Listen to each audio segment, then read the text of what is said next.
Hey, money bosses, this is Delitra Hudson. I am so excited about tonight. First of all, welcome to our Wednesday wind down for March. Man, if I'm telling you, one thing is that I have been getting such great feedback from our Wednesday wind downs. It is an opportunity for us as women to connect here in our Lipstick and Legacies Women Financial Empowerment Group. It's an opportunity for us to be with like-minded individuals. It's an opportunity for us to um, get educated and empowered so that we can do better with our money, be greater money managers, and show up better for ourselves in our businesses, in our career, and more importantly, in our families. Y'all know what I say. People are watching you whether you know it or not. So, some of the biggest witnesses of what we do in our lives or our children or our families or our close friends or our coworkers. They want to see what we're doing. When we say that we're living up to a standard and an expectation, we have other people watching us. And one of the things that we're going to be talking about tonight is one of those things that we struggle with. Some of us struggle with internally, and there is no need for you to struggle because you are going to be a money boss. You are going to be in control of your money, and I'm bringing another boss here with us tonight. We got Vi Broadnax. Vi, I hope I'm pronouncing your last name right. Vi Broadnax, and she's gonna correct me when she comes on, but she is our credit specialist. I just know her as Vi. I ain't never tried to say her last name. Y'all know how we are when we grow up and we see people and we come across folks. There's people on here that don't even know my real name because they grew up calling me by my nickname so much. And I'm not about to tell y'all what my nickname is. So you just wonder and then you connect with somebody who might know. And then you tell me when you find out so we can all be on one accord. But tonight, what we're going to do, we are streaming on all of our platforms. We're streaming in our Lipstick and Legacies Facebook group. We're streaming on LinkedIn. We're streaming on YouTube because we want to be able to reach the masses with our content. So if you are watching us on any of those platforms, just throw something in the comment section in the chat, just saying, yes, you're here, and tell me where you're from so that we know that we are connecting with women. My mission is to connect with people and grow and transform people's financial positions worldwide. We're not just stopping on the borders of the United States. We're talking about worldwide. And when you start learning the strategies, and we vow to teach you simple strategies here, we want to make sure that you can take those and implement them wherever you go. So tonight, we're going to talk about personal credit. Now, if you were with us last month, we talked about business credit and we had a phenomenal presentation on that. And all you have to do is go back in the thread, find it, or go on our YouTube channel, which is Delitra Hudson, the financial educator, and you'll be able to connect and find out what those presentations were and watch them. So tonight, let me just go ahead and introduce. The way that we're going to do is that we'll make sure that you have your paper, your pen, and your favorite beverage, your favorite glass with you tonight, so that this is Wednesday wind downs. I want you to be able to relax.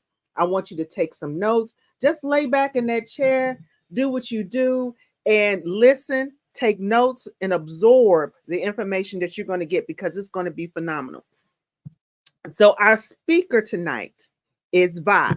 She is a dynamic individual balancing roles as a mother, an author, realtor, and nursepreneur. With 8 years of experience as a registered nurse and expertise in holistic herbalism, personal and business credit, Vi excels in financial management and education. Alongside her life partner and child, Vi finds joy and fulfillment in family activities, traveling and teaching others about credit values and financial planning. Her optimistic outlook and boundless energy serves as a driving force in her pursuits, inspiring others to unleash their potential and achieve success. As an author, Val has co written insightful books on small business credit, harnessing mind power and uncovering hidden chemicals in foods, reflecting her diverse interests and expertise. In her leisure time, Vi engages in reading and expanding her business endeavors, fueled by her passion for personal and professional growth. At this time, I would like to bring to the stage Vi. Come on up, Vi. And Vi, you're going to tell me how to pronounce your last name properly. I am not going to butcher your name because you know what my name has been butchered all my life. So Can you hear me? we can hear you. You loud and clear. Okay. So my name is Vi Broadnax. Okay. Vi Broadnax. Go ahead, Yes. Vi Broadnax. I am turning the stage over to you. We're going to let you do your presentation. We're going to Okay. sit back, we're going to relax. And then after your presentation is done, we're going to turn it around and ask questions of the expert. And we encourage those people that are on with us to invite a friend, invite others to come and join us in the Lipstick and Legacy group to hear Vi tonight.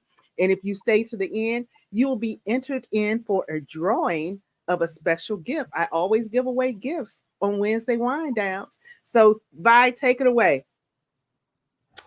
All righty. So thank you so much. I want to give it back to you for inviting me to your platform. I'm honored because you are truly the financial expert. So thank you for being a great leader. I appreciate you. And tonight I'm going to talk about personal credit. So a little bit about me. She already gave you my history. I am a mother, my truest honor, a nursepreneur, a credit specialist, and I'm also a licensed realtor in Missouri and an author. So, kind of an extensive background, but I was never really taught about credit. I have all these titles, but I wasn't taught about credit.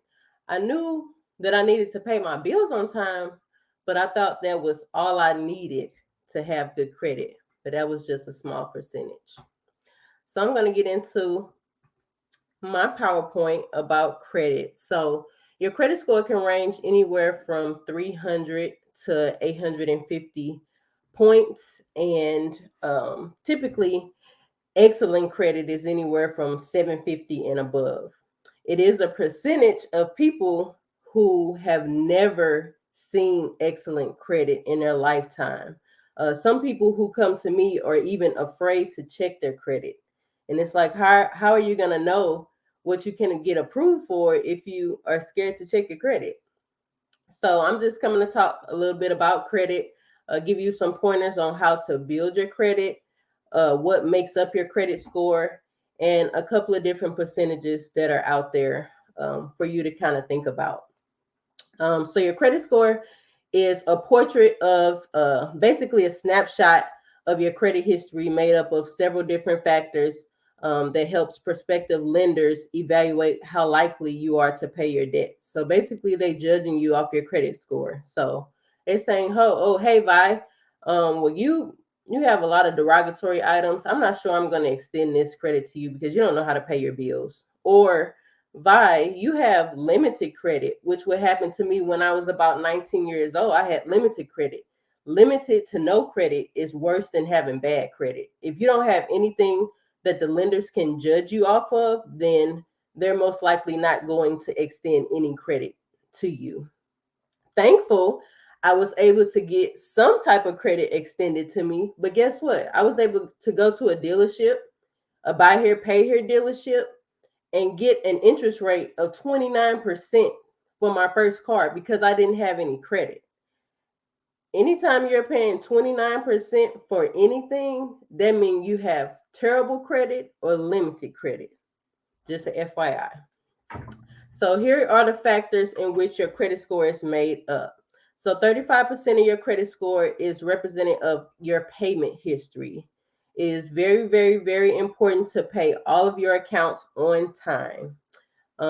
Anytime you make a late payment, it can knock your credit score down 100 points or more. One late payment. So it's very important to pay your all your debts, your mortgage, your car payment, your credit card bills, all of those on time or early. Your credit score is also made up of 30% of utilization. So most people have credit cards and they have a $500 balance and they're using the whole $500. That does not look responsible to a lender's eyes or to anybody that wants to extend credit to you. So basically, if you have a $500 credit card, you should only be using 30% or less. Typically, I tell my clients 30%, but the ideal range is less than 10% to use. So of your credit limit that they have extended to you. 15% of your credit score is your credit history. I know everybody had a grandmother or a grandfather or an auntie or uncle or even your parents who had a Sears card or a JC Penney card in which they were approved for, they're not using it anymore, and they have that long credit history. 15% of your score is represented from your credit history. So most people, they have credit cards and they say, "Oh, I'm not using this card. I want to close it." You're closing out that whole good chapter of your credit history. So that's very important. The next two parts of your credit score is represented of new credit and also your credit mix. So basically, for new credit, we basically we don't um, we don't want you to apply for like 10 different accounts at one time. That looks like your credit desperate. And so we want you to basically maybe not have more than about 3 to 5 inquiries within a 24-month time frame because you look very, very, very desperate, and they will deny you credit because you look desperate. People with a 700 credit score can get denied credit for having 10, 15, 20 inquiries on their credit report. As far as a credit mix, 10% of your credit mix, that's basically having different types of reporting on your credit report, like your mortgage or your car note, your credit cards, your personal loan, those type of things reporting on your credit score. All those make up your credit mix. Here's a credit blooper. So basically, most people were never taught about financial literacy in school. I know I was never taught about financial literacy in school. I wasn't taught about financial literacy at home. My parents would say, "Hey, you need to save money. You need to do this." They would never tell you how to save money or what the purpose was to save money, how to even budget your money, because they were never taught it. It wasn't taught in school and it wasn't taught in home, but we have to take some type of accountability to try to teach ourselves if it wasn't taught to us. It takes a lot of time, work, consistency, and the willingness to change your thinking to become financially literate. And that was a quote by one of my favorite authors, Robert Kiyosaki. This is an interesting quote that I found. 40% of millennials have spent money they didn't have to keep up with friends, and they kept it a secret. See, most people want to, I guess they would call it keeping up with the Joneses, going out to eat, running up their credit cards, going out to the club, spending money that they don't have, not paying their bills. And at the end of the day, they're still wondering why I can't purchase this house. Why do I have a 20% interest rate on my card? Because I wanted to go out. I wanted to do other things with my money instead of paying my bills. So I thought this was a very interesting quote because we're trying to prove ourselves to others, prove ourselves to people who are not even worthy of us proving ourselves because they have their stuff together. We not. We still struggling to make our payments. So that's just something to think about. So I thought that quote was very interesting. Another interesting quote, 50% of adults in the U.S. lack the emergency funds to handle a $1,000 unexpected expense, and 1/3 say they would have to borrow the money somehow to pay for it. That is a heartbreaking statistic. So most people do not have $1,000 saved up to come up with an emergency if they had it at the very last minute. Um, by restoring your credit and acquiring certain type of funding and leverage, you can utilize your credit if you have an emergency fund. If you have those funds on your credit card and you know you were going to be able to pay that back in 30 days, then you would be able to use that. But if you can't even get a credit card for $1,000 or $2,000, then you're in a very bad spot. Pulling your credit report. So it's several different ways that you can pull your credit report. On Experian.com, you can get a free credit report. On Smart Credit, which is the credit monitoring service that we use for our clients, you can pull all three of your credit reports. Uh, Credit Karma, they give you Equifax and TransUnion, and they have Vantage scores. You can get your credit report for free annually at annualcreditreport.com. So, what is on your credit report? So, your name, of course, date of birth, social security number, place of employment, your address, your previous and your current addresses, public records like liens, bankruptcies, accounts, positive and derogatory, names of creditors and lenders, and account balances. A lot of people, we're able to dispute on a lot of our clients' behalf because they have inaccuracies on one of these accounts. You have inaccurate, your name is spelled wrong. They have the wrong social security number on your report. And anything that's inaccurate, derogatory, unfair, obsolete, we can dispute and get that removed on your behalf. Or you can also call the credit agencies and say, hey, my name is spelled Broaddnax, and this is not me, because it's not you. They spelled your name wrong. And so you can get that deleted for free. When is a good time to dispute? So I think a good time to dispute on your behalf is anytime that you see anything that's inaccurate or obsolete, that's on your credit report. The Fair Credit Reporting Act was came into effect in about 1971, and it was designed to help consumers and promote accuracy, fairness, and privacy of personal information that's being reported to your credit bureaus. A lot of these people, these credit agencies, which are uh, uh, not government affiliated, they're reporting this information, and they don't even have the right to report this information. They are paying to report and to keep consumers with bad credit. They're reporting medical collections, medical bills. It's a HIPAA violation. So it's a lot of different things that they're reporting to your credit that they don't even have permission to report these things. Poor credit leaves people feeling with feelings of anxiety. Most people don't even want to check their credit report because they have some type of anxiety. They're like, oh my God, what's on my credit report? Oh, I'm embarrassed of what's on my credit report. I don't think that you should be embarrassed on what's on your credit report, because we have all been there. I think that you should be embarrassed if you don't do anything about it. A lot of people are frustrated because they don't understand the process of credit. And why do I have to get this to have good credit? Why do I need to do this? Most people just think, like me, if you pay your bills on time, then you should have good credit. Your credit is made up of 5 different factors. So it's more than just paying your bills on time.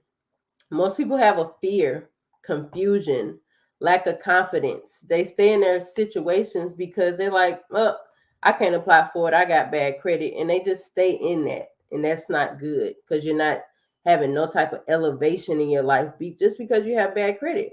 And it's laws in place to where you can fix your credit. You can dispute anything off of your credit report. Anything can come off. So it's no reason why we should continue to live with bad credit. In contrast, having a strong credit score leaves people feeling very confident, excited, abundant, accomplished, happy, splendiferous. Just you're just a whole different person when you are able to apply for certain things because you have good credit. You just feel better because you don't have to worry about, oh man, I know I'm not gonna get approved, or I wonder what they're gonna say because I'm only at a 520 or I'm only at a 550. Having a good credit score leaves you more confident to where you can do pretty much anything you want to do, because anything that you need to do, most likely you're going to have a credit score, and a credit score is going to have to be decent, or you're going to have to pay a little bit more. Good credit makes it easier to purchase a home, purchase a car with a low APR. Don't get a 29% like I did. I basically had a $2,000 car, blue book value, but I paid over $12,000 for it because I had no credit, which is worse than bad credit. Low interest rates on credit cards or loans, higher limits, and contracts without security deposits.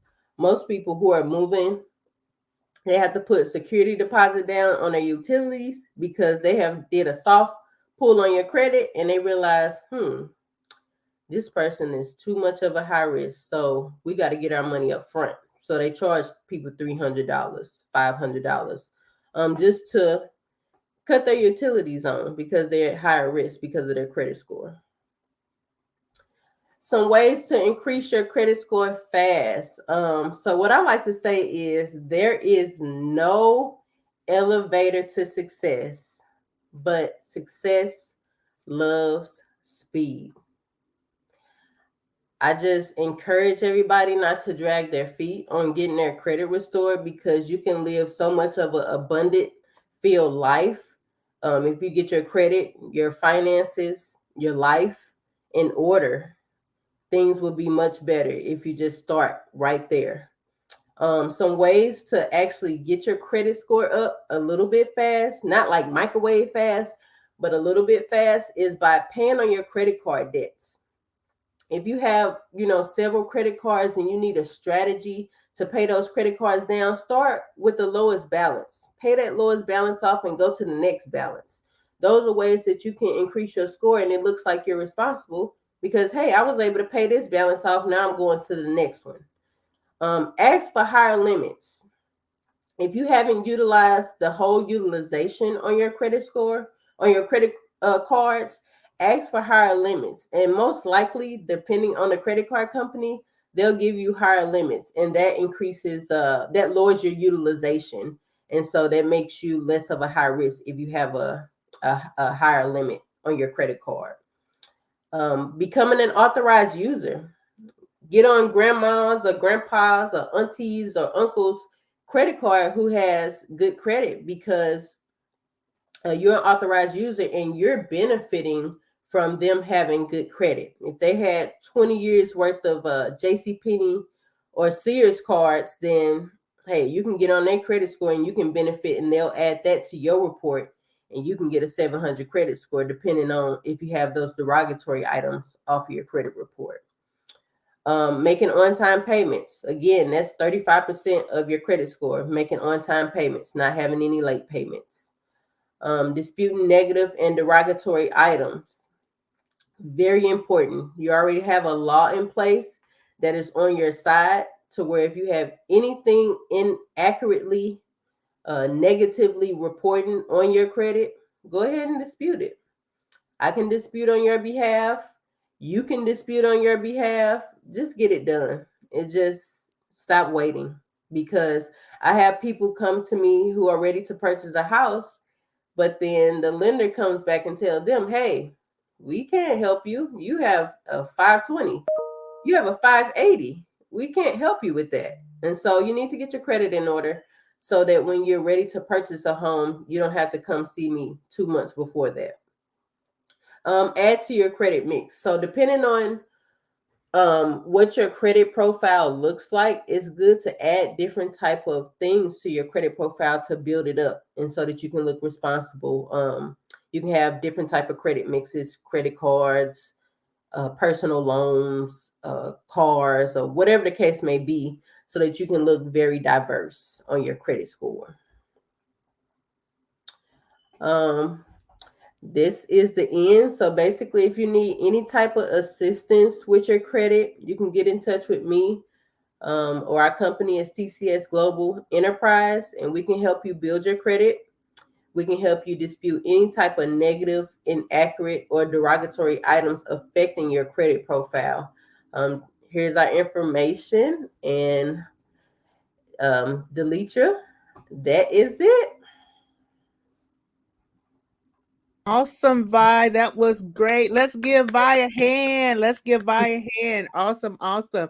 So, Vi, flip to the slide where your information is. Uh, we you gave us a great presentation, but we didn't see that. And that way we could just leave it there while we chit chat a little bit so that people can have your information. Okay. So, I got questions, and I hope that our attendees have questions.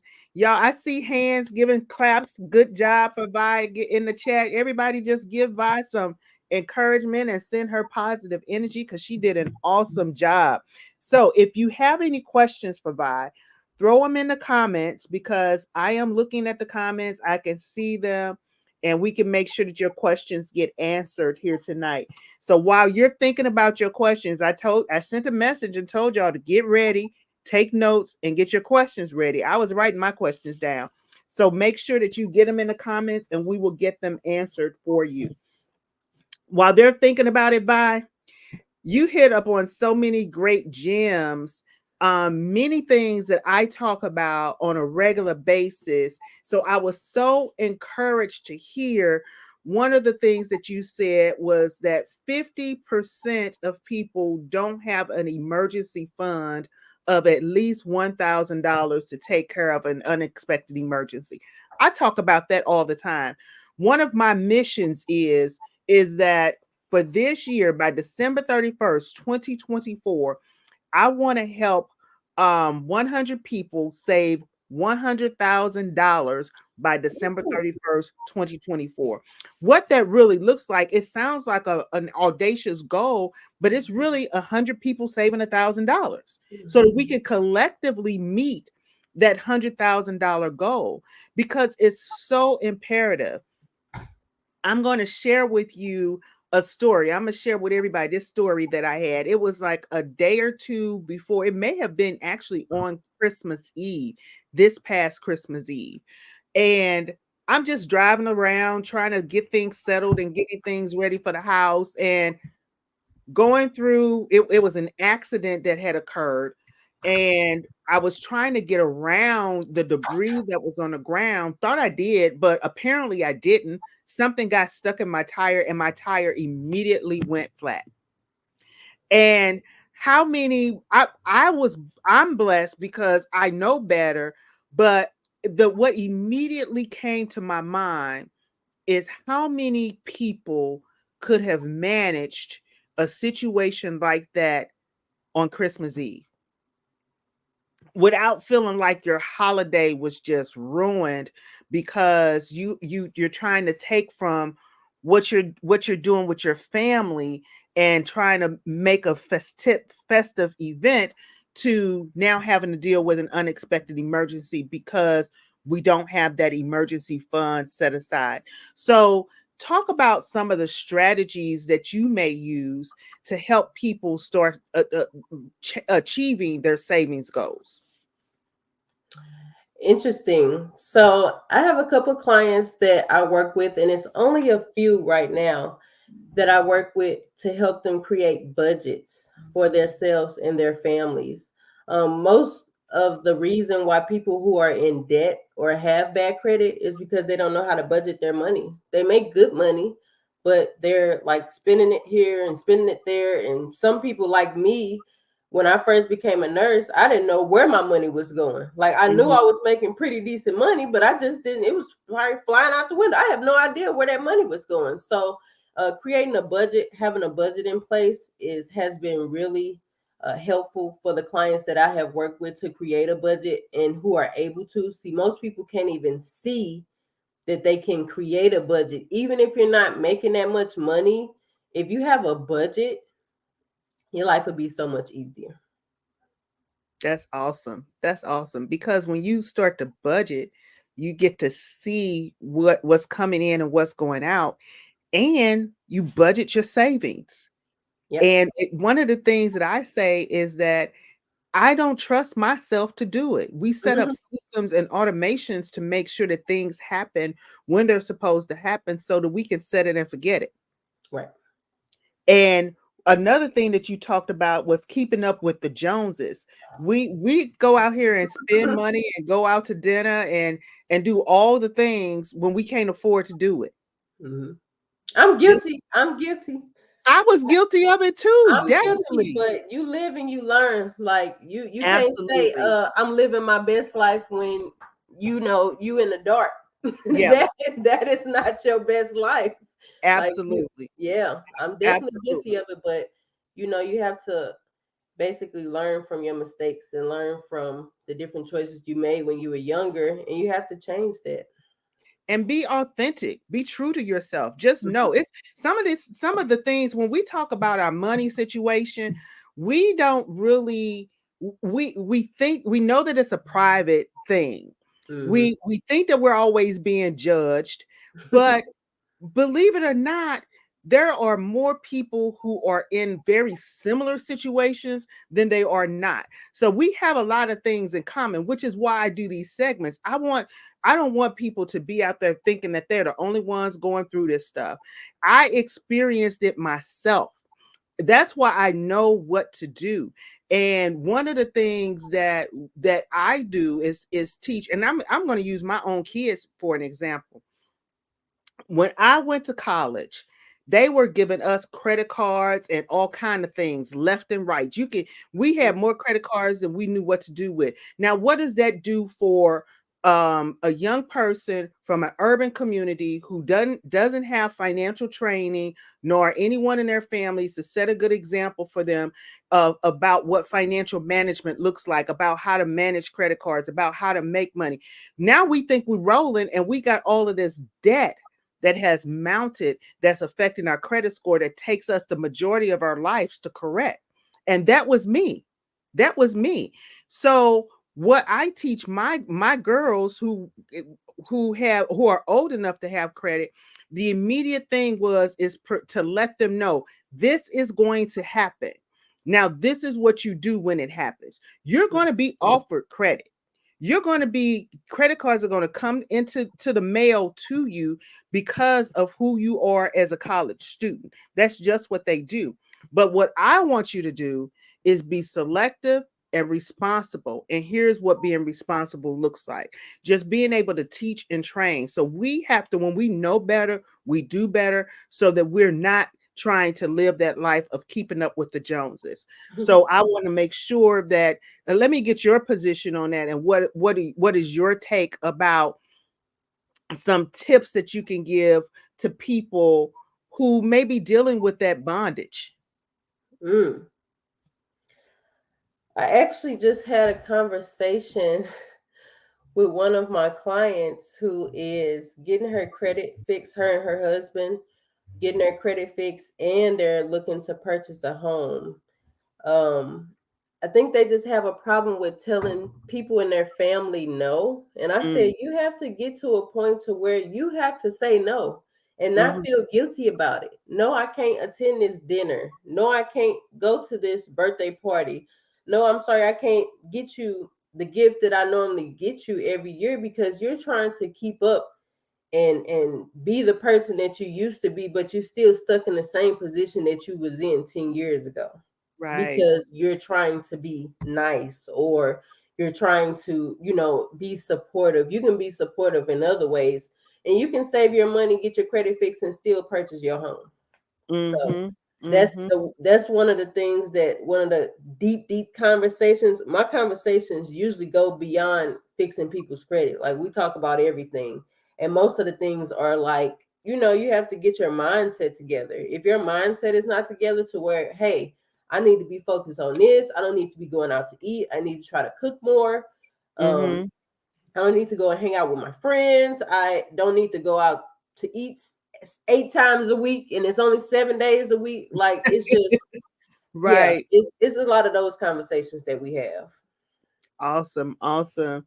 Now, my one of the things that I focus on here in Lipstick and Legacies is particularly women, and teaching women money management for really business owners, but more now we want to be able to connect our personal finances to our business. We got to make sure that we know how those things connect, and talking about wealth building and wealth creation. And I don't like to use the term generational wealth because I think that that's getting diluted, but building and legacy creation, and how we have to be smarter about that, and some of the things that I am teaching now. And I am going to be having an event, so y'all mark your calendars on April 20th here in St. Louis, Missouri. I'm doing my prosperity networking boot camp, and I'm bringing in two other professionals, realtors, who will be talking about and tying their message into wealth building and legacy building, because I do believe that real estate is one of the foundations of building wealth. So, as a realtor and as a credit specialist, Mm-hmm.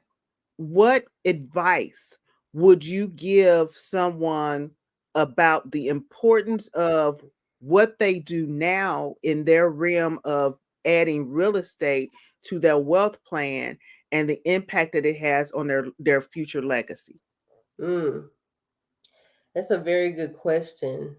So I have a couple of clients. Instead of purchasing a single family home, they're purchasing a multi-unit because they realize and were taught that if someone is paying my mortgage for me, then I can leverage my money somewhere else in investments. I can leverage my money in, doing what I need to do because I don't have to pay a mortgage. If I have a four family unit, I Yeah, live in one, three people are paying me.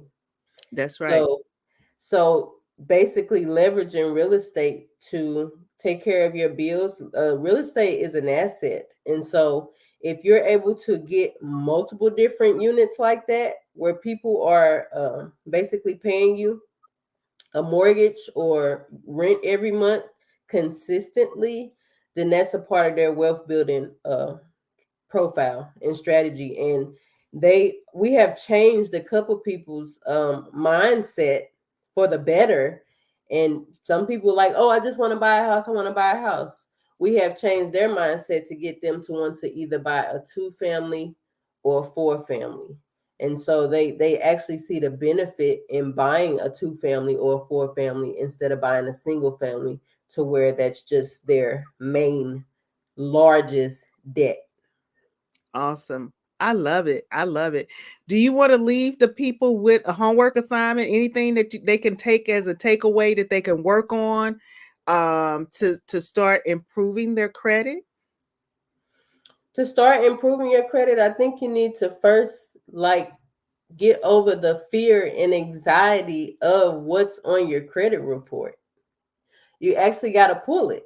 Mm-hmm. Pull your credit report. If you don't understand how to read your credit report, I don't mind reading someone's credit report. So actually pull your credit report, and you can do simple things like disputing your name, your social security number, your address that's tied to that negative account that we're going to remove. You can do very simple things to look at your credit and remove those negative items off of your credit report in less than 30 days. But most people, they're afraid to reach out, or they reach out and they know everything. Yeah. They reach out, they don't take our advice, um, and they're racking up credit card debt. So my advice would be to check your credit report. Also, check your credit card usage, review that utilization, pay some of that utilization down. If you have to work a couple more hours, pick up a side gig. I didn't did it.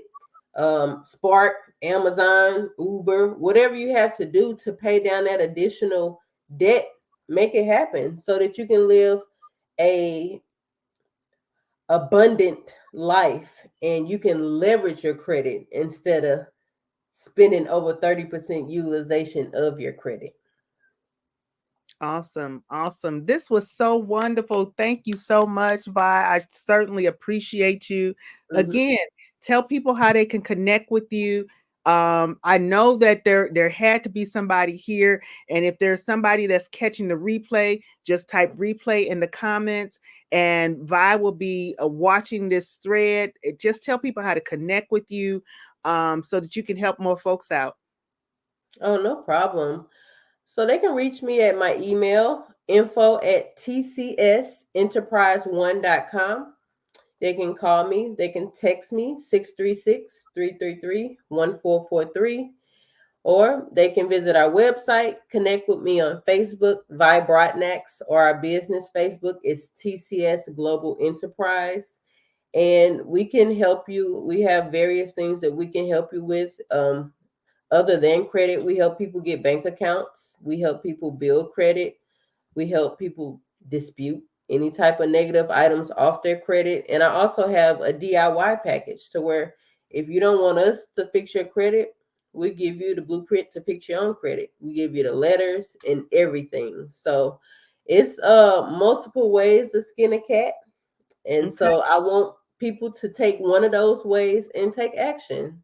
Stop dragging your feet, take action. And hopefully in 2024, we'll all have that $100,000 saved. That's right. I love it. I love it. I love it. So thank you so much, Vi. It's been such a pleasure to connect with you on this level and to bring you to our people so that we can continue to educate and build greater communities, wealthier communities, so that we are transforming those places that we live, work, and play. And for that, I would like to thank our audience. We thank you for being with us tonight, and we will connect with you next month at our next Wednesday Wind Down. Be blessed and prosperous.